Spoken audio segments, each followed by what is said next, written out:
Bismillahirrahmanirrahim. Assalamualaikum anak-anak. Apa kabar kalian hari ini? Semoga baik-baik saja. Hari ini kita akan belajar mengenal bagian dan bentuk tubuh hewan serta fungsinya. Pembelajaran kali ini adalah tema 3, peduli terhadap makhluk hidup. Subtema 2, keberadaan makhluk hidup di lingkunganku, pembelajaran yang ketiga. Bagian tubuh hewan dan fungsinya.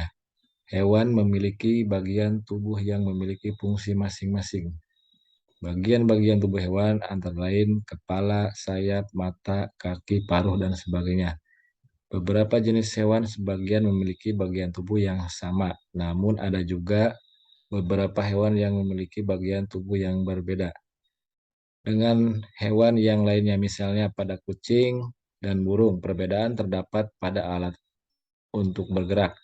Kucing bergerak menggunakan kaki, sedangkan burung bergerak dan terbang menggunakan sayap. Secara umum, bagian-bagian tubuh hewan terdiri dari kepala, tubuh, dan kaki. Bagian-bagian tubuh tersebut merupakan bagian yang disesuaikan. Setiap jenis hewan memiliki tubuh disesuaikan dengan tempat hidupnya dan cara mendapatkan makanannya. Penyesuaian diri makhluk hidup terhadap lingkungannya disebut adaptasi. Penyesuaian bentuk tubuh hewan terhadap lingkungannya disebut adaptasi morfologi. Di sekitar kita banyak terdapat hewan yang hidup, baik yang sengaja dipelihara ataupun tidak. Hewan yang disengaja dipelihara untuk diambil manfaatnya dinamakan hewan ternak. Contoh hewan ternak antara lain kambing, sapi, kelinci, dan masih banyak contoh yang lainnya. Sedangkan hewan yang hidup bebas di alam dinamakan hewan liar. Contohnya singa, gajah, serigala, dan lain-lain. Hewan yang dipelihara manusia untuk kesenangan atau hobi dinamakan hewan peliharaan.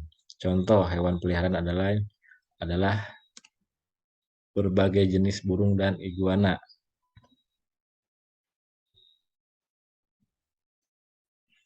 Kemudian bentuk tubuh hewan dan fungsinya. 1. Paruh burung berfungsi untuk mengambil makanan. 2. Bentuk paruh burung sesuai dengan jenis makanannya. 3. Sayap burung berfungsi untuk bergerak, terbang. Burung terbang dengan cara mengepakkan sayapnya. Ekor burung berfungsi menjaga keseimbangan burung saat terbang. Cakar burung berfungsi untuk mencengkram mangsanya dan untuk bertengger di dahan. Mata burung berfungsi untuk melihat benda-benda di sekitarnya. Bulu burung berfungsi untuk menutupi tubuhnya dari udara di sekitarnya. Bulu juga melindungi burung dari hawa dingin dan hujan. Nah, ini adalah salah satu bagian-bagian yang terdapat pada hewan. Nah, kita ambil contoh ayam ya. Ayam merupakan hewan yang berkembang biak dengan cara bertelur. Ayam dipelihara untuk diambil telur maupun dagingnya. Ayam termasuk hewan pemakan segala, baik tumbuhan maupun hewan lainnya. Bagian tubuh ayam antara lain sebagai berikut. Mata ayam berfungsi sebagai indera penglihatan. Bentuk paruh ayam yang lancip ke bawah berfungsi untuk mengambil makanan. Bulu ayam berfungsi untuk menutupi tubuhnya agar tetap hangat. Sayap ayam berfungsi sebagai alat keseimbangan saat berat. Saat ayam turun dari tempat yang tinggi, sayap ayam dikepakkan untuk menjaga keseimbangan. Kaki ayam digunakan untuk bergerak atau berjalan. Pada kaki ayam jantan terdapat taji yang digunakan untuk mempertahankan diri. Cakar ayam berfungsi untuk mengais tanah ketika mencari makanan. Ekor ayam berfungsi untuk keseimbangan. Kemudian nomor 2 adalah bebek. Bebek merupakan hewan yang hidup di darat, namun bebek biasanya mencari makan di daerah perairan. Kaki bebek dilengkapi selaput yang berguna ketika ia berenang di air. Bebek berkembang biak dengan cara bertelur. Bagian tubuh bebek antara lain sebagai berikut. Paruh bebek berfungsi untuk mengambil makanan. Bentuk paruh bebek yang pipih dan panjang berguna untuk mengambil makanan yang ada dalam lumpur. Mata bebek berguna untuk melihat benda-benda di sekitarnya. Sayap bebek berfungsi sebagai alat keseimbangan saat bergerak cepat. Bebek dikembangkan agar tubuhnya tetap stabil. Bulu bebek berfungsi menjaga kehangatan tubuh. Pada bulu bebek terdapat lapisan anti air yang membantu bebek tetap kering walau berenang di air. Kaki bebek berfungsi bergerak ketika di darat, berfungsi untuk berjalan ketika di air, berfungsi untuk berenang. Pada kaki bebek terdapat selaput yang berguna sebagai alat perenang dan membantunya ketika berjalan di atas lumpur agar tidak mudah terperosok. Kemudian elang. Elang merupakan hewan pemangsa. Makanan utamanya hewan mamalia kecil seperti tikus, tupai, kadal, ikan, dan ayam. Juga jenis-jenis serangga tergantung ukuran tubuhnya. Terdapat sebagian elang yang menangkap ikan sebagai makanan utama mereka. Bentuk paruh elang yang runcing berfungsi untuk berburu dan mengoyak mangsanya. Kemudian ada pelikan. Pelikan adalah burung sejenis unggas yang mempunyai kantung besar di bawah paruhnya. Bentuk paruhnya yang besar berfungsi untuk berburu, menampung makanannya. Makanan utamanya adalah ikan. Mereka menangkap mangsa dengan memperbesar kantung paruh mereka. Lalu mereka harus mengeringkan kantung tersebut sebelum menelan. Nomor 5 ada kolibri. Kolibri merupakan burung yang memiliki ukuran tubuh terkecil di dunia. Kolibri adalah burung yang berasal dari Amerika. Makanan utamanya adalah nektar. Bentuk paruhnya yang panjang berfungsi untuk menghisap nektar bunga.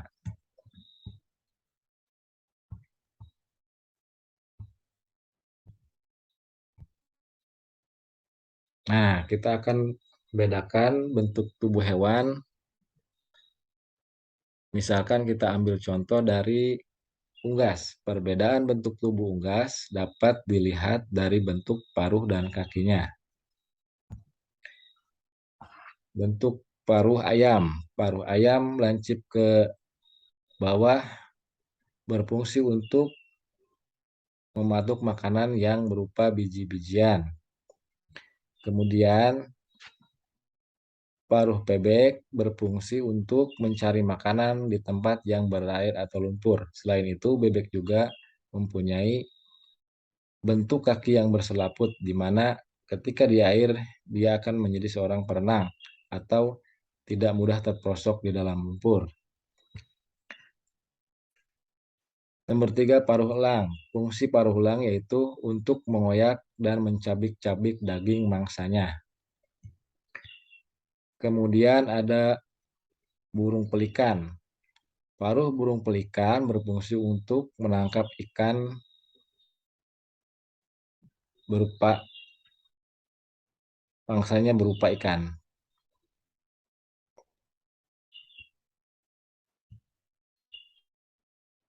Kemudian ada burung kolibri di mana paruhnya berbentuk panjang, artinya untuk menghisap nektar yang ada pada bunga.